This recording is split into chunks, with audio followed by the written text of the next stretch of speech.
Bonsoir à tous et bienvenue à l'édition synthèse de la télévision du Burkina. Voici le sommaire. Face à la situation politique nationale marquée par des tensions entre le RSP, le régiment de sécurité présidentielle et le Premier ministre Yacouba Isaac Zida, le président du Faso s'est adressé à la nation ce soir. L'intégralité du message du chef de l'État dans ce journal. Le Burkina Faso a rendu hommage à ses soldats qui ont passé l'arme à gauche pour la paix au Mali. Les 6 casques bleus burkinabés morts en mission de maintien de la paix dans la région de Tombouctou ont été inhumés ce matin au cimetière militaire de Gounguin.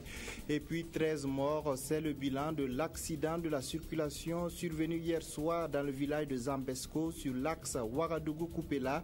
L'accident s'est produit entre un camion remorque et un mini-car de transport. Face à la situation politique nationale marquée par des tensions entre le régiment de sécurité présidentielle RSP et le Premier ministre Yacouba Isaac Zida, le président du Faso s'est adressé à la nation ce soir. Je vous propose d'écouter l'intégralité du discours du président du Faso.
Chers compatriotes, dans le tumulte des événements que nous vivons depuis le 28 juin dernier, j'ai préféré emprunter la voie de la sagesse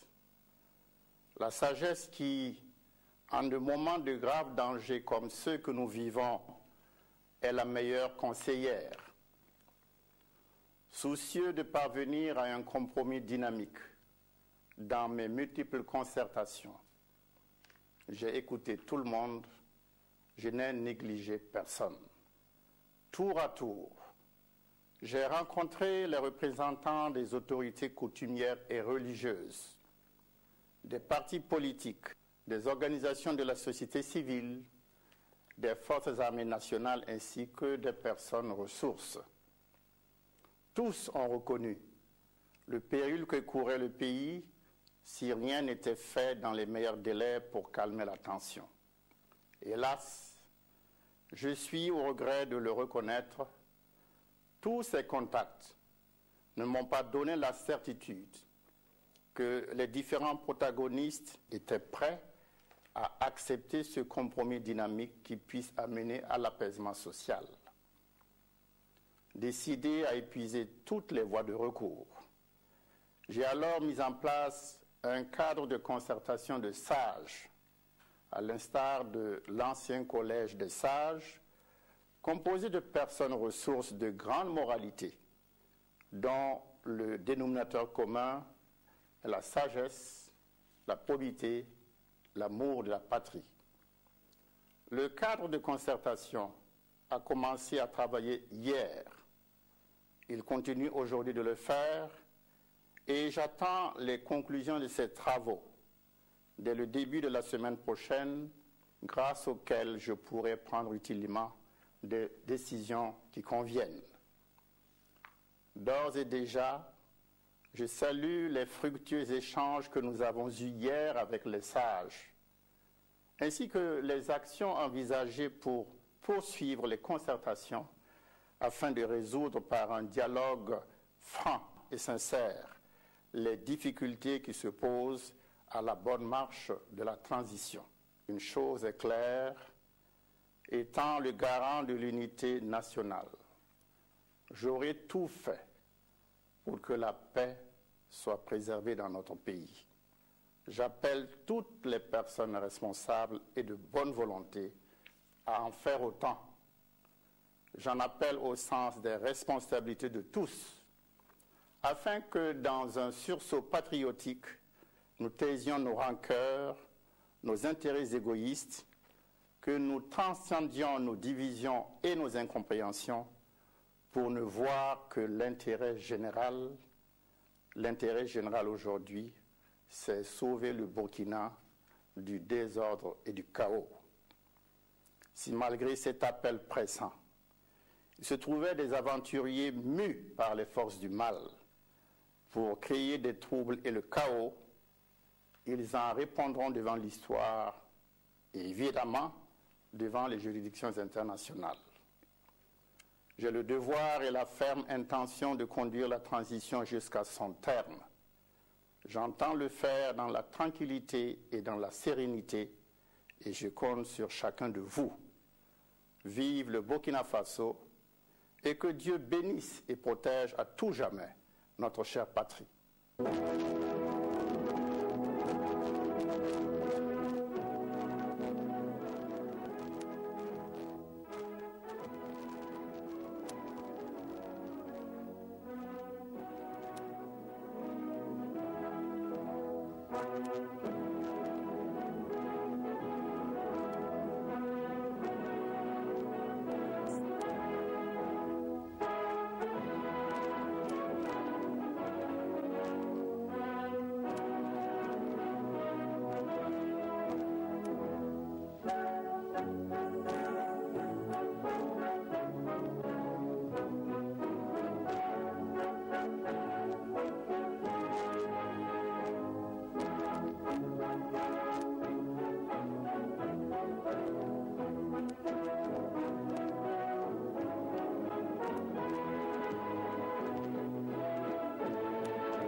C'était donc le message du président du Faso à la nation. Les 6 casques bleus burkinabés morts au Mali ont été inhumés ce matin au cimetière militaire de Gounguin.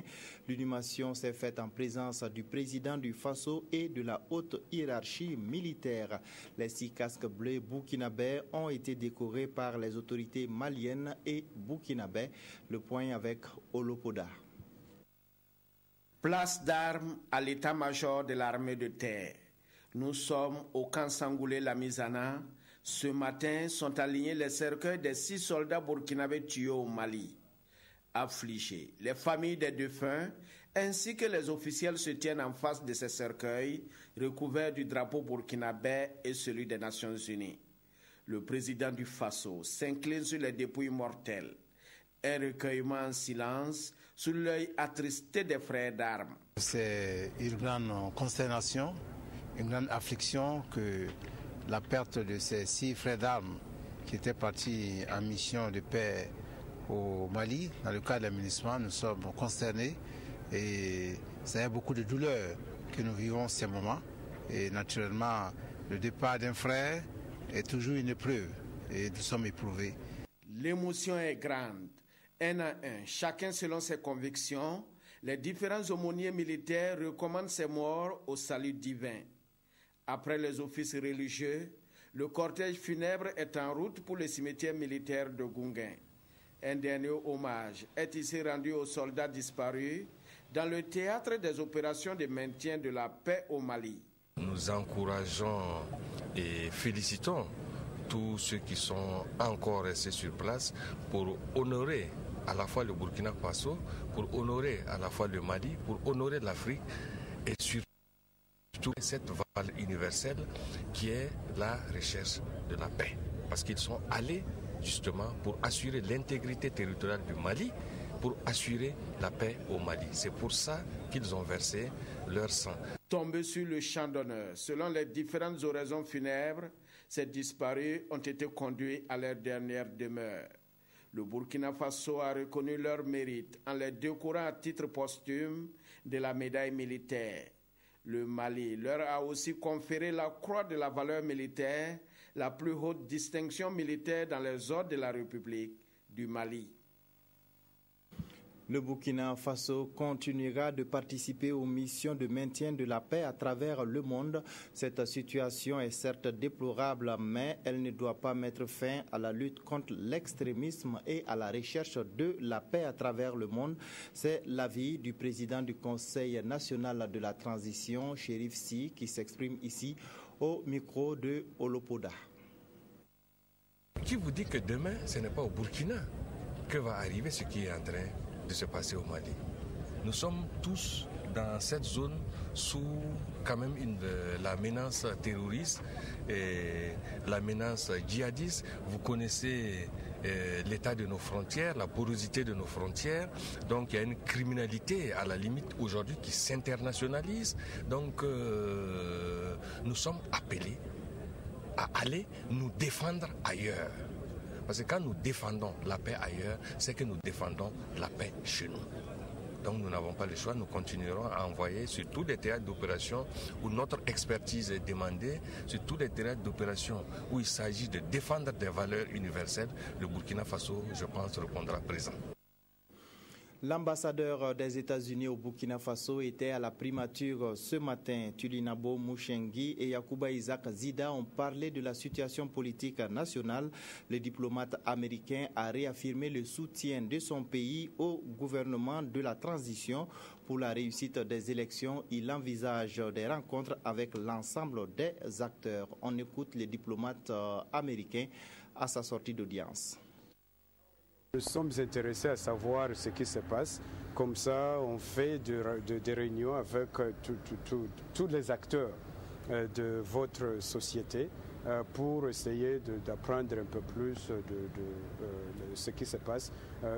Plus nous sommes informés, mieux nous pouvons travailler avec le peuple burkinabé. J'ai rencontré le président du Faso.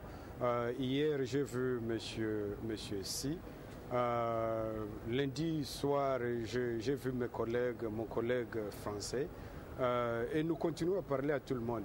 Notre position a toujours été claire et ça n'a pas changé. Nous soutenons la transition, nous soutenons le gouvernement de la transition et la priorité de la transition, c'est de nous mener aux élections du 11 octobre pour que vous, les Burkinabés, puissiez élire votre gouvernement. Des propos recueillis par Moumouni Soubeiga. La CENI a rendu public ce matin le bilan de l'opération exceptionnelle de révision des listes électorales. 555 396, c'est le nombre de nouveaux inscrits sur ces listes. L'opération s'est tenue, vous le savez, dans les mois passés. L'organe chargé de l'organisation des élections a aussi donné des informations concernant les modalités de dépôt des dossiers des candidatures pour les élections générales du 11 octobre 2015. Le point avec Aziz Yagibou.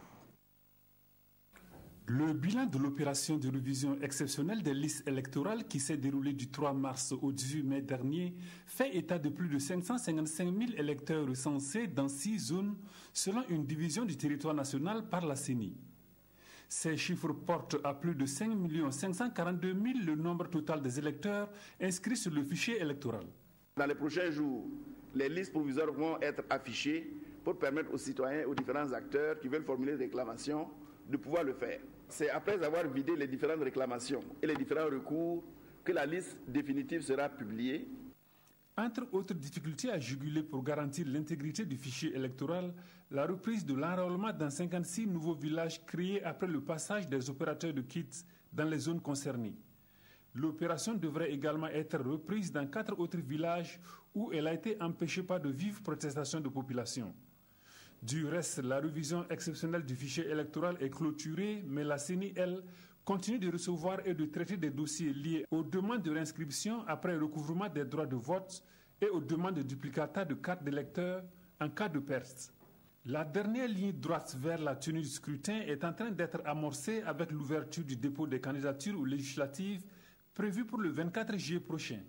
Dès la date du 24 juillet 2015, le secrétariat général de la CENI sera ouvert aux mandataires des partis politiques ou des regroupements d'indépendants pour recevoir les dossiers de candidature jusqu'à 70 jours au plus tard avant la date du scrutin.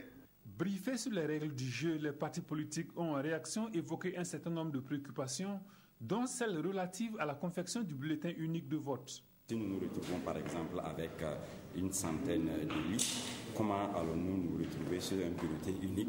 Avec quel format de chaque logo afin que ça soit assez visible et surtout que déjà la CENI n'a pas utilisé quelque chose qui puisse prendre un bulletin assez large, assez vaste. Il sera très encombré parce que d'ores et déjà les partis politiques sont très nombreux, et y compris les candidatures indépendantes. Donc il y aura une confusion dans les bureaux de vote. Afin de permettre à ces représentants des OSC et formations politiques d'apprécier la fiabilité du fichier électoral suivi par ces techniciens, la CENI organise ce samedi 11 juillet dans ses locaux à partir de 10h une journée porte ouverte. Le programme alimentaire mondial a remis un lot de matériel composé d'équipements et d'infrastructures de stockage à des organisations paysannes. L'objectif est de donner à ces organisations les moyens d'accroître leur production et leurs revenus. Yacouba Gamene et Nathalie Savadogo. Le PAM, le Programme alimentaire mondial, à travers son projet P4P, ou achat au service du progrès, vole au secours des organisations paysannes. Et la main tendue du PAM vaut 5 tricycles, 3 égreneuses, un souffleur, 20 bâches et 3 magasins de stockage d'une capacité de 100 tonnes. Le tout d'une valeur de 100 millions de francs CFA. Objectif, aider les producteurs à améliorer leur production pour mieux les vendre sur le marché national et international. L'objectif principal, c'est d'amener les producteurs à ne plus produire pour seulement les besoins familiaux, mais également sortir de cette agriculture de subsistance et aller vers une agriculture de marché. Pour le moment, nous sommes autour de 8000 tonnes que nous achetons auprès des petits producteurs. Et effectivement, c'est un projet pilote qui vient de prendre fin et nous sommes maintenant dans la vitesse de croisière. Donc nous espérons augmenter cette production avec des perspectives assez ambitieuses, arriver aux 20 000, 30 000 tonnes dans les années à venir. Ce don a pu se concrétiser grâce au soutien de la coopération allemande qui depuis 2011 accompagne le PAM. Les bénéficiaires sont de la province du Moun, du Passoré, du Nayala, du Oué, du Yatenga, du Sanma Tenga, du Kénédougou, de la Léraba, du Ziro et de Bagré dans le Boulougou. Les opérateurs économiques burkinabés se familiarisent avec le e-commerce avec l'appui du ministère en charge du commerce. Les avantages de cette nouvelle façon de faire des échanges commerciaux leur ont été expliqués ce matin à Zignaré, Kwale Nebié et Ernest Kambiri. Nouveau mode de commerce basé sur les transactions électroniques, le e-commerce ou commerce électronique est un échange de données électroniques permettant de mener une activité commerciale. peu connu et moins utilisé par les opérateurs économiques burkinabés dans un contexte mondial de libéralisation des échanges à l'heure des technologies de l'information et de la communication, le ministère en charge du commerce en fait la promotion. Il s'agit au cours de cette rencontre de Zignaré d'informer et de sensibiliser les opérateurs économiques burkinabés sur les avantages de la pratique du e-commerce.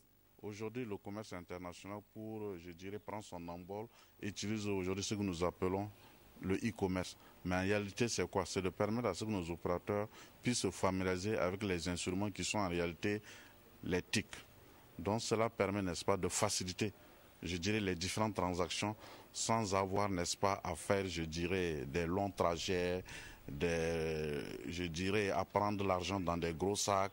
Ça facilite, n'est-ce pas, en tout cas les transactions. Si nous rentrons dans la pratique du e-commerce, en principe, quelqu'un ne devait plus avoir de l'argent sur lui. Il n'a peut-être qu'un petit document, si on peut appeler ainsi, qui ressemble à votre carte d'identité, et voilà, le tour est joué. À travers des échanges sur un aperçu général du commerce électronique, la présentation du cadre juridique, les acquis, les défis en matière d'infrastructure pour le développement du e-commerce, les participants issus de l'administration publique, du secteur privé, de la société civile auront une meilleure connaissance des notions de base, des avantages et des risques liés à la pratique du e-commerce, objet de cette rencontre.